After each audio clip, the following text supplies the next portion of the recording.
Just 3 months ago, our Rainbow responders burst into action and in a short space of time have developed the most comprehensive LGBT+ study into the effects of COVID-19 and the impact lockdown has had in our community.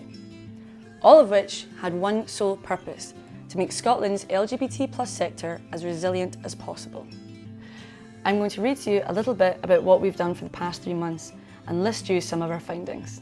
To understand how the pandemic continues to affect our community, means groups, charities, funders, and all with the latest data and insight to really get decisions right for recovery. We've been holding focus groups, interviews with LGBT leaders, digging into the knowledge and expertise of organisations around the country and asking you how you've been dealing with this pandemic. Thanks to all the hard work of our team, our partners, and those of you who shared and filled out our surveys, we have some really important and surprising discoveries. So let's get to it.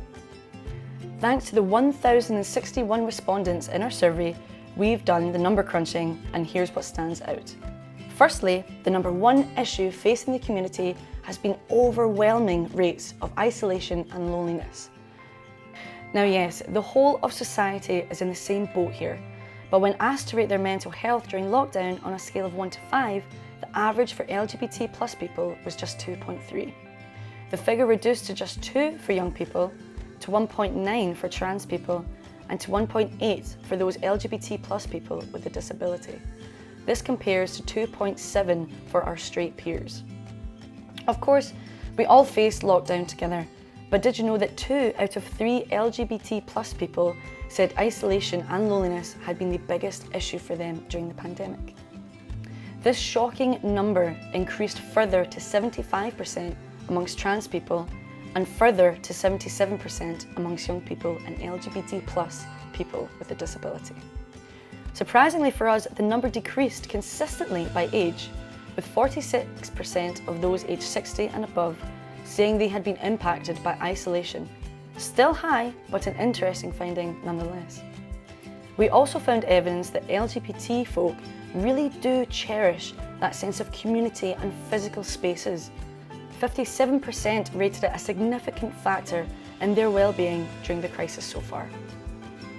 And as a number of LGBT organisations and communities up and down Scotland told us, without adequate financial support, these important community spaces are at risk of being lost.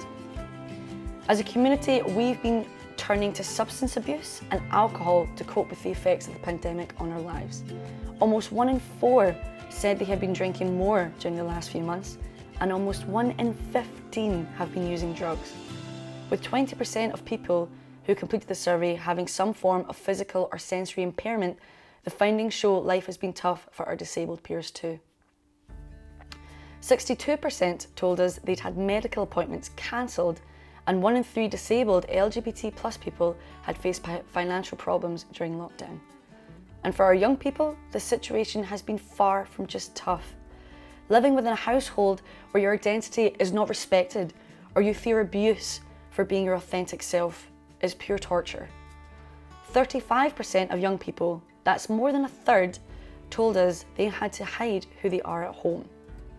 I really do feel for younger people, especially living with parents who do not understand or accept them. There were some interesting findings too. Shockingly, 1 in 3 LGBT people told us they didn't know where to find support, meaning funders need to help organisations spread the message far and wide about the support available to them, funding services properly and sustainably for the long term. We know too that lots of services were provided by local councils and community partners during the pandemic, so we asked if you trust those services to meet your specific needs. The results were worse than we feared. 1 in 5 of us wouldn't trust services run by local councils, government or other charities, and the vast majority at 62% said only sometimes. The statistics were worse amongst our younger people, the disabled and the trans community. There is also a huge demand for us to stay connected with local LGBT+ meets and for us to feel close to our LGBT+ culture. Just look at some of our responses. I didn't realise how much I needed to mix with other LGBT people on a regular basis until I couldn't. A lot of LGBT plus venues and organisations are more than just businesses. They're a source of community and support, which is irreplaceable and an essential lifeline. Now, Rainbow Responders has been far more than a project for data analysis. We have been here to offer everyone a voice and offer help. Here's exactly how we've been doing it. In the past 3 months, we've supported community leaders with coaching and one-to-one support through a partnership with the award-winning organisation Dare to Lead.